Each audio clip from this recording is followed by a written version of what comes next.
Good morning, my dear students. How are you? I hope all of you are fine.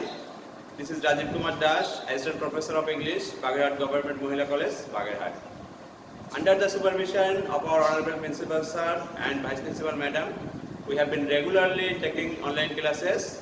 In my last two classes, I discussed appropriate pronunciation.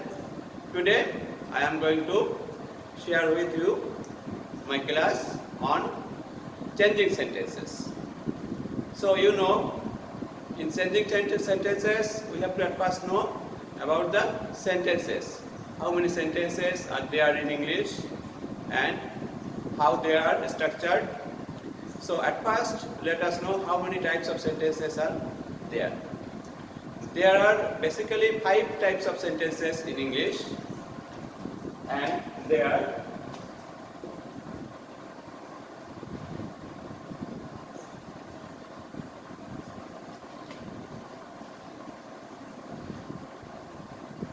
assertive sentence,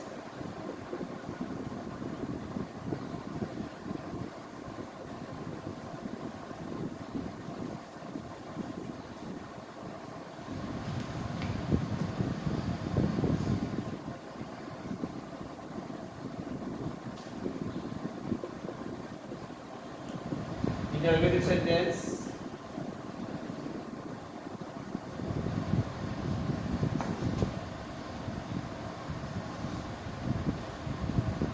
imperative sentence,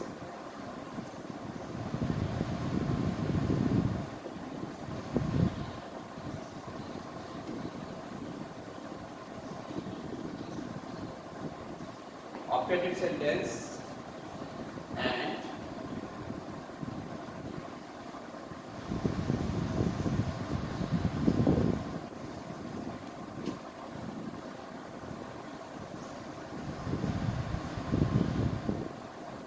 exclamatory sentences. So according to meaning and context, there are 5 types of sentences in English. The first one is assertive sentence, the second one is interrogative sentence, the third one is imperative sentence, the fourth one is optative sentence, and the fifth one is exclamatory sentences. Now let us know how these sentences are. Assertive sentences are in fact statements. Now, what is a statement? A statement is description. It basically shows the description, and normally 80% sentences of English language are in assertive form. In assertive sentences, we have subject at first. After subject, we have verb, and after verb, we have object, and after that, there may be adverbials or complements or any other words. They are formed after that. So at first subject, then verb, then object, then others. This is the formation of assertive sentence. Now, what is an interrogative sentence? An interrogative sentence is basically a question.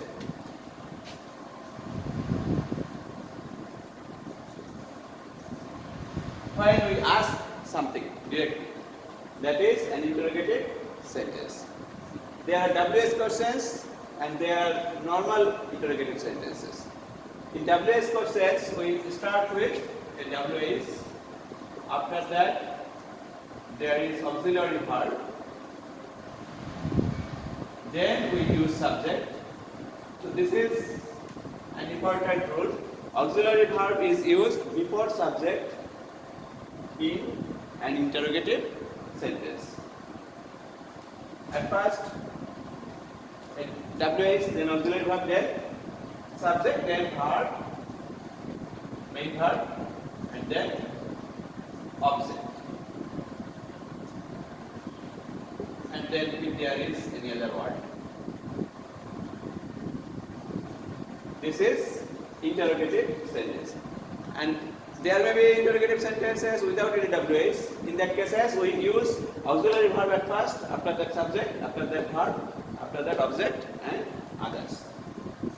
Now, imperative sentence. What is an imperative sentence? Imperative sentences are in instruction, order, advice,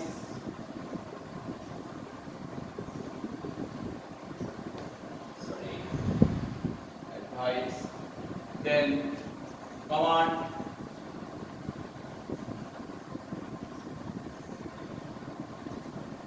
these are called imperative sentence, where we instruct somebody to do something. For example, come here, do the work. These are imperative sentences. So at first we use verb here, verb plus object plus others. So the structure is verb plus object plus others. In imperative sentence, the subject is always you, which is not used in practice. For example, we do not say you do this, we just say do this. We do not say you come here, we say come here. So we start with verb, directly start with verb. Operative sentence. Operative sentence is wish or prayer.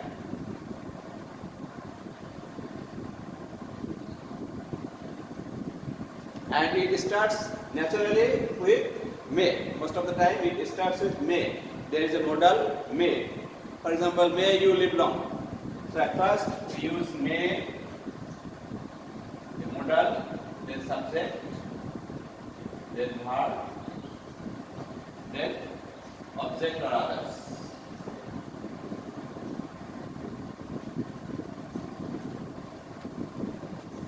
Last of all, exclamatory sentence. What is an exclamatory sentence? It is a kind of exclamation. It shows joy, sorrow,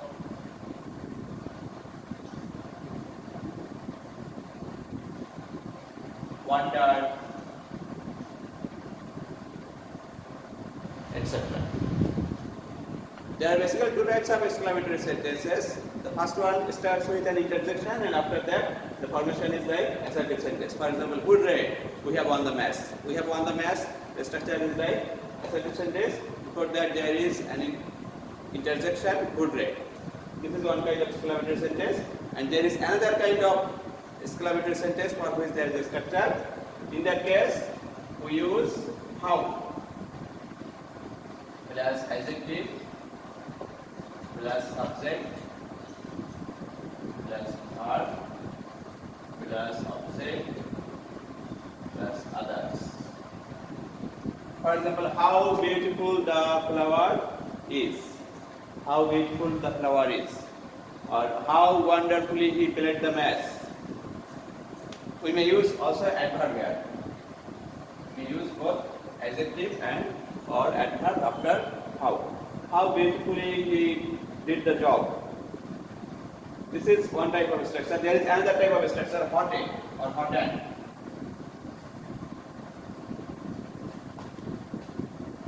Plus adjective plus noun plus subject plus verb. For example, what a beautiful flower it is. What a beautiful flower it is. And if there is an object, it will be after this.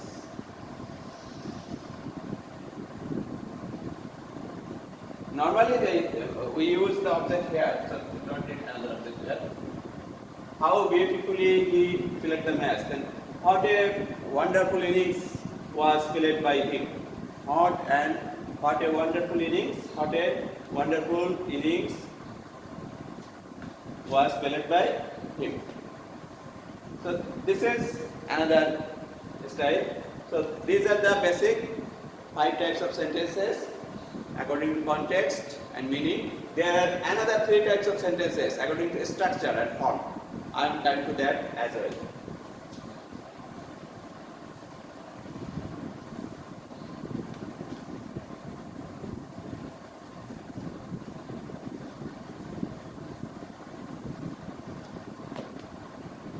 According to form and structure, there are basically three types of sentences. They are simple sentences, complex sentences, and compound sentences.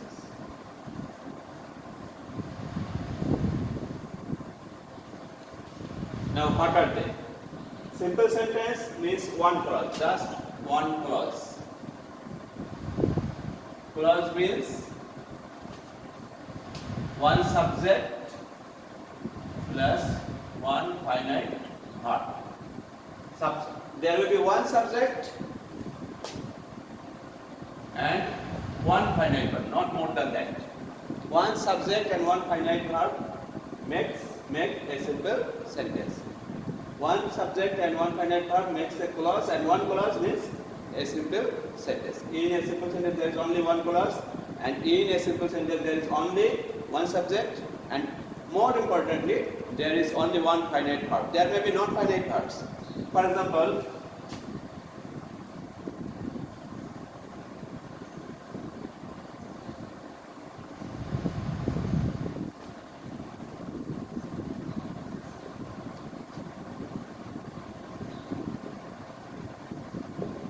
this is a simple sentence. Going to school, he was happy. Now, here there is a verb going, but this is non-finite verb. Going. When you use ing or ing after a verb or to before a verb, these verbs become non-finite. Going, asamaphika kriya. It is not a finite verb. Going to a school. No verb, no finite verb is still there. But when I said he was happy, this is a finite verb. So there is one subject, he, and one finite verb, was. This is a simple sentence. Now,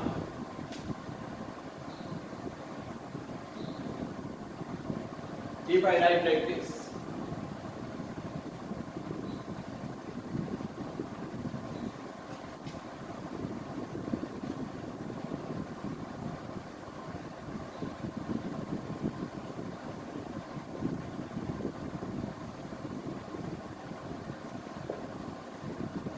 when he went to school, he was happy. Look at this sentence. He went. Went is a finite verb. Then he was another finite verb. And there are two subjects here. The first one is he. The second one is again he, but another subject.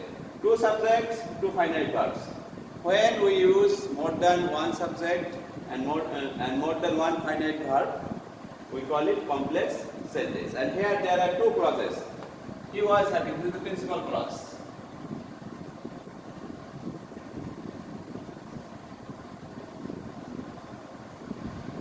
And when he went to school, another clause with the conjunction. This is subordinate clause.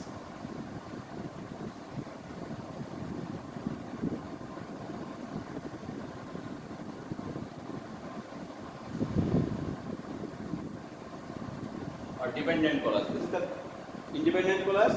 This is the dependent clause. When he went to school, subordinate clause. He was happy, principal clause. And this sentence is called a complex sentence.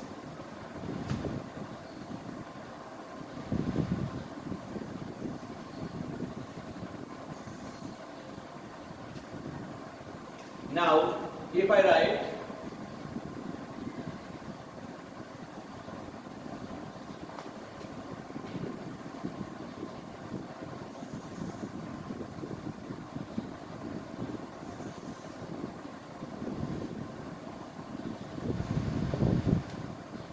he went to school and was happy. Here we also again use two finite verbs, went and was, but this time the two sentences are coordinated with the conjunction and. When we coordinate two sentences with and, but, or, and, but, or, they are called compound sentences. Two clauses will be combined with the conjunctions and, but, or. And here there is no principal clause, no subordinate clause. Both clauses are coordinated. They are called coordinated clause. They are called coordinated clause, not principal clause or subordinate clause. This sentence is called a compound sentence.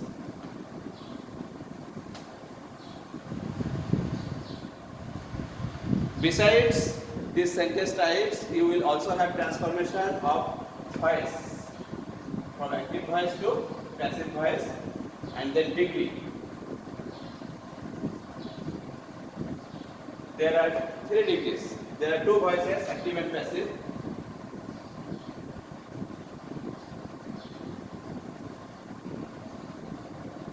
And there are 3 degrees: positive, comparative,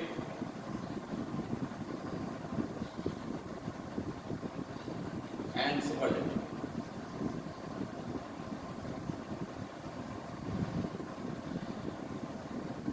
So in my next class, we will discuss the transformations of these sentences from assertive to interrogative, from interrogative to assertive, from affirmative to negative. Oh, I have forgot. There are 2 types of assertive sentences too.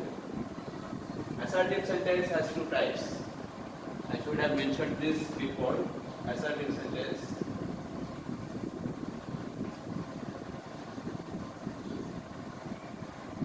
Assertive sentence are of 2 types. The first one is affirmative.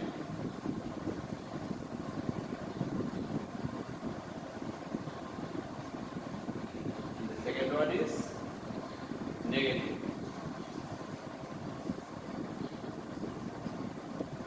Let me give you examples. He is happy. This shows a positive notion. He is happy, affirmative sentence. But if I say he is not unhappy, there is a not, a negation there. Not or no. When you use not or no in a sentence, the sentence is a negative sentence. And we will start with this, affirmative and negative. And we must remember, whenever we transform a sentence, we have to focus on the meaning of the sentences and structure of the sentences, and we have to make sure that the meaning of the sentence is not changed. The 2 sentences should show the same meaning. There should not be any change of meaning. For example, he is happy. We cannot say he is not happy. The meaning will be changed. We have to say he is not unhappy. So at times we will have to use the antonyms or the words having opposite meaning. So I am not going to prolong my class. I am going to end my class. I hope all of you will remain healthy, and in this pandemic try to be careful. Do not go outside without any reason, but do not remain inactive either. Try to have good foods, nutritious foods, good intakes, and of course have exercises so that your immune system is well, and of course try to be punctual in study. In this pandemic situation, we are not being able to take classes in your classrooms. This is really a sad matter, but we hope that the darkness will go away soon, and the hope or the sunshine of hope will come very soon. So no more today. Goodbye.